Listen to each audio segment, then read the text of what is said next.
Hello दोस्तों, कैसे हो आप। आशा करता हूँ आप सभी अच्छे होंगे। मात्र 10 सेकंड में किसी भी संख्या का वर्गमूल आप मात्र 10 सेकंड में बहुत ही आसानी से निकाल सकते हैं। अगर आपने हमारी पिछली वीडियो नहीं देखी तो हमारी प्लेलिस्ट में जाकर आप हमारी पिछली वीडियो देख सकते हैं, क्योंकि हमने उसमें बहुत ही आसानी से आप किसी भी संख्या का वर्ग आप आसानी से निकाल सकते हैं। ये हमने आपको सिखाया है।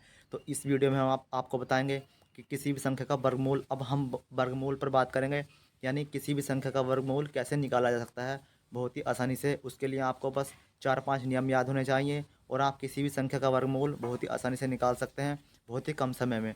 तो जैसे कि यहाँ पर एक सवाल दिया गया है, निम्नलिखित में से कौन सी संख्या का पूर्ण वर्गमूल निकाला जा सकता है।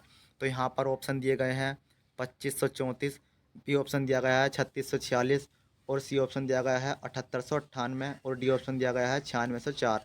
आइए देखते हैं यहाँ पर अपना कैसे करते हैं इस सवाल को सोल्व।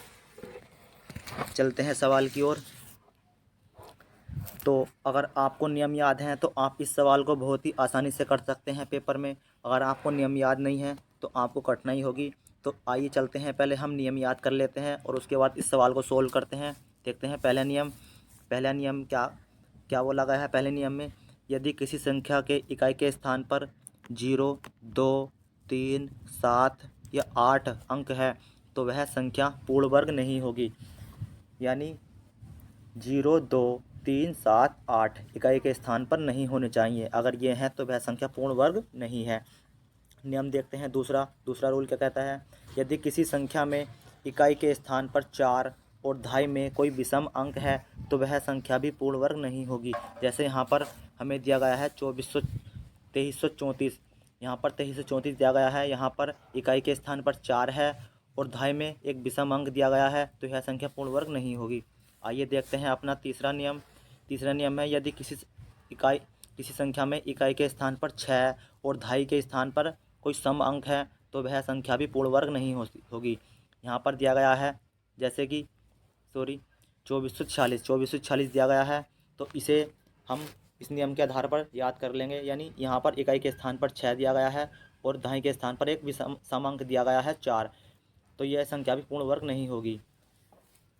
और अगला नियम में क्या कहा गया है, यदि किसी संख्या के अंतिम दो अंक 1 से 24 तक की संख्याओं के वर्ग के अंतिम दो अंक न हो तो वह संख्या की पूर्ण वर्ग नहीं होगी। यानी ये दो अंक अवश्य होंगे। 1 से 24 तक की संख्याओं के वर्गों के अंतिम जो अंक होते हैं, दो अंक वही होंगे किसी भी संख्या के वर्ग के अंत में। आइए देखते हैं अगले नियम में क्या कहा गया है। यदि किसी संख्या का डिजिटल सम 2, 3, 5, 6 या 8 है तो वह संख्या भी पूर्ण वर्ग नहीं होगी। यानी यहाँ पर हम समझते हैं एग्जाम्पल के द्वारा। यहाँ पर एग्जाम्पल दिया गया है 5, 4, 6, 9, 8 यानी 54,698 यहाँ पर एग्जाम्पल दिया गया है। इसका डिजिटल सम कैसे करते हैं, डिजिटल सम सीखते हैं। आइए यहाँ पर हम इन सभी नंबरों को जोड़ लेते हैं। जैसे कि 5 + 4 + 6 + 9 + 8, इन सभी संख्याओं को जोड़ लिया। यहाँ पर ऐड करके कितना आया, यहाँ पर आया 32 और 32 को फिर से जोड़ेंगे। 5 + 3 + 2 3 + 2 ये हो गया 5। यानी हम इस नंबर को तब तक जोड़ते हैं जब तक कि यह एक अंक में ना बदल जाए। तो हमने इसे एक अंक में बदल लिया, इसी को कहते हैं डिजिटल सम। तो 5 आया। तो अब हम नियम से अपने याद करते हैं। यानी अगर किसी के की संख्या का डिजिटल सम 2, 3, 5, 6 या 8 है तो वह संख्या पूर्ण वर्ग नहीं होगी। तो यहाँ पर ये आ गया है 5। हमने इस संख्या को जोड़ा तो यहाँ पर आ गया 5, तो यह संख्या पूर्ण वर्ग नहीं है। तो हमें याद हो गए होंगे, आशा करता हूँ, ये नियम। आइए चलते हैं अपने सवाल की ओर। अपने सवाल को देखते हैं। अब हम सवाल में क्या बोला गया है कि कौन सी संख्या पूर्ण वर्ग हो सकती है, यानी कौन सी संख्या इनमें से पूर्ण वर्ग हो सकती है। तो पूर्ण वर्ग निकालने के लिए हमने अभी नियम याद करे हैं। तो आइए हम देखते हैं एक एक ऑप्शन को और अपने नियम में लगाते जाते हैं। तो यहाँ पर पहला ऑप्शन है 1940। तो 1940 में क्या हमारा ये किसी संख्या का वर्गमूल हो सकता है। तो हमने पहला नियम पढ़ा था, यदि किसी संख्या के इकाई के अंक 0, 2, 3, 7 या 8 हैं तो वह संख्या पूर्ण वर्ग नहीं होगी। तो यहाँ पर 0 दिया गया है तो यह संख्या हमारी पूर्ण वर्ग नहीं है। तो दूसरा ऑप्शन देखते हैं 1931। 1931 में हमारा पहला नियम नहीं लगता, यानी यहाँ पर इकाई के स्थान पर 0, 2, 3, 7, 8 भी नहीं है। और दूसरे नियम हमारा क्या है, यानी इकाई के स्थान पर 4 अंक भी नहीं है। और तीसरा नियम क्या कहता है, इकाई के स्थान पर 6 अंक भी नहीं है। और चौथे ऑप्शन में चौथा हमारा रूल क्या था कि उसमें डिजिटल सम करते हैं। तो यहाँ पर देखते हैं, सबसे पहले हम डिजिटल सम करके देखते हैं। 1 और 9 10 और 3 13 और 1 14, तो यहाँ पर डिजिटल सम 14 आ गया। और 14 को फिर से जोड़ेंगे, 4 और 1 5, तो यहाँ पर आ गया डिजिटल सम 5। तो ये हमारा 5 आ गया। और उसमें हमारे नियम में 5 अगर किसी संख्या का डिजिटल सम आ जाता है तो वह संख्या पूर्ण वर्ग नहीं होगी, इसलिए ये ऑप्शन भी हमारा गलत हो जाता है। अब हम अगला ऑप्शन चेक करते हैं 1933। 1933 में हम फिर से अपना पहला नियम लगाते हैं, तो ये हमारा सही हो जाता है। उसमें कहा गया था यदि किसी संख्या में इकाई के स्थान पर 0 2 3 7 या 8 है तो वह संख्या भी पूर्ण वर्ग नहीं होगी, तो हमारा ये ऑप्शन भी गलत हो गया। तो अब हम हमारा चौथा ऑप्शन देखते हैं 1936। 1936 इसमें हमारा दूसरा नियम लगता है, या नहीं सॉरी तीसरा नियम लगता है। उसमें कहा गया था यदि किसी संख्या में इकाई के स्थान पर 6 और ढाई के स्थान पर कोई सम अंक है तो वह संख्या पूर्ण वर्ग नहीं होगी। मगर यहाँ पर इकाई के स्थान पर 6 तो है, मगर ढाई के स्थान पर सम अंक नहीं है, यानी विषम अंक है, तो यह संख्या हमारी पूर्ण वर्ग है। तो यह ऑप्शन हमारा चौथा सही हो जाता है। आइए देखते हैं एक और बेहतरीन सवाल। अगला सवाल देखते हैं जो कि बहुत ही अच्छा सवाल है, अनेक परीक्षाओं में पूछा गया है। इसमें कहा गया है वह छोटी से छोटी संख्या जिसे 68,621 में जोड़ने पर एक पूर्ण वर्ग बन जाती है।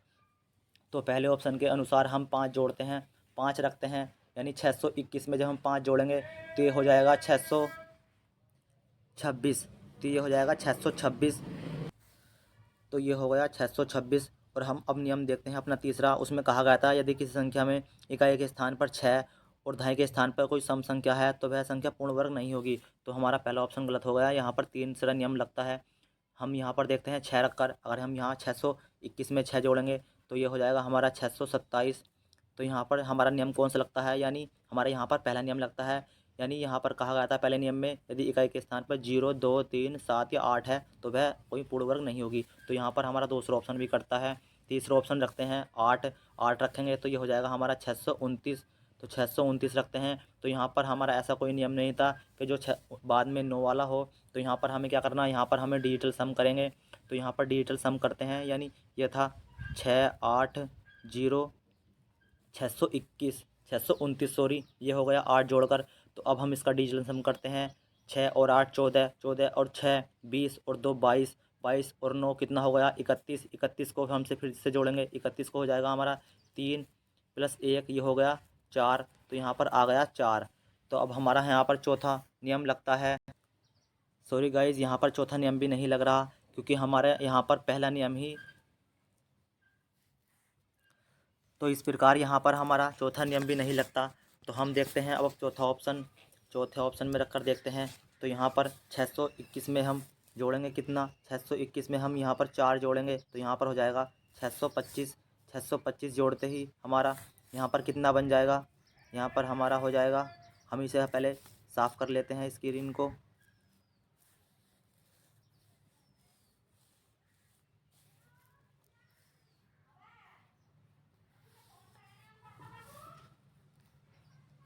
आइए देखते हैं अब हम अपना चौथा ऑप्शन रखकर, चौथे ऑप्शन में 4 रखेंगे तो यहाँ पर हो जाएगा 625। 625 रख तो ही हमारा ये आंसर ठीक आ जाएगा, क्योंकि यहाँ पर बाद में 5 आ गया है और ऐसा कोई नियम नहीं है कि इसमें 5 कहा गया हो। और यहाँ पर कितना है, यहाँ पर है 2, यानी सम अंक है, तो यहाँ पर रखते ही हमारा ये वर्गमूल निकल जाएगा। तो यहाँ पर वर्गमूल निकलते ही किस संख्या का वर्गमूल है, तो ये हो गया यहाँ पर 68 0 625। तो यहाँ पर ये संख्या का वर्गमूल आ चुका है, यानी 25 अगर संख्या के बाद में है तो उसका होता है 5 और ये है 6। तो अगर यहाँ पर 6 आया होगा तो किस तरीके से आया होगा, तो हमने यहाँ पर 2 की गुणा 3 से की होगी जब भी यहाँ पर 6 आया होगा। तो यहाँ पर कितना आ चुका है, यहाँ पर 2 आ चुका है और बचा हमारा 680। तो 680 के हम यहाँ पर क्या कर सकते हैं, यहाँ पर ये होगा 8 का वर्ग, यानी 8 8 64 इसके पास है, तो ये हो गया हमारा 825 का वर्ग। तो ऐसे निकाल सकते हैं आप, क्योंकि 8 का वर्ग हो जाता है 8 8 64 के आसपास, और ये हो गया 2 की गुणा 3 से करते हैं तो 6 आ जाएगा, और 5 की वर्ग होता है 25। तो हमने पिछली वीडियो में आपने देखा कैसे हम वर्ग निकालते हैं, तो उसी के आधार पर हमने आसानी से ये वर्गमूल निकाल लिया। तो ये किसका वर्गमूल है, ये 825 का वर्ग है, कितना 68 0 625। तो आशा करता हूँ ये वीडियो आपको पसंद आई होगी और आप इन रूल को याद करिए और घर पर सवाल बनाइए और उनकी प्रैक्टिस कीजिए।